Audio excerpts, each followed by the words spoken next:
এখন যদি কোনো মানুষ প্রেম ভালোবাসায় জড়িয়ে থাকে, হারাম ভালোবাসা যেটাকে বলে, ওর মধ্যে কেউ যদি জড়িয়ে থাকে, তাকে যদি বলা হয় কিছু, সে আবার পাশের এক দুজন সাথীকে নিয়ে বলে যে হাদিস আছে জানিনিস, যখন তুই মানে মানুষ তোর পিছনে লেগে যাবে, ওই মানুষের কথায় বেশি কান দেওয়া যাবে না।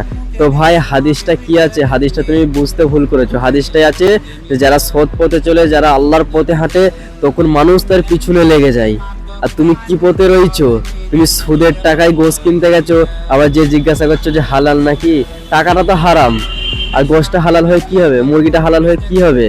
একটা কথা মাথায় রাখবে, পাড়ার ভিতরে যদি, পাড়ার ভিতর যেটা গ্রামের মধ্যে একটা পচা ডোবা থাকলে সবাই এটা মাটি দিয়ে ভরিয়ে দেওয়ার চেষ্টা করে। তাই তুমি যে এরকম কালচারটা খারাপ করছো, সবাই এই চেষ্টাই করছে যে যাতে এরকম না করে, যাতে আমাদের ছেলেগুলো ওদের দেখে শিখবে। তাই তোমাকে মানুষ বুঝাচ্ছে, তুমি আবার উল্টো বুঝছো যে মানুষ পিছনে লেগে যাবে। হাদিস আছে, হাদিস তো ভাই আছে যে যারা সত্যর পথে চলবে তাদের মানুষ পিছনে লেগে যাবে।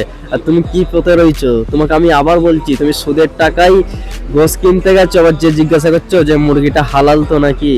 তো ভাই মুরগিটা, টাকা যদি হারাম হয়, মুরগিটাও তো হারামই খাওয়া হবে। يومك للشعب ودادا ليكن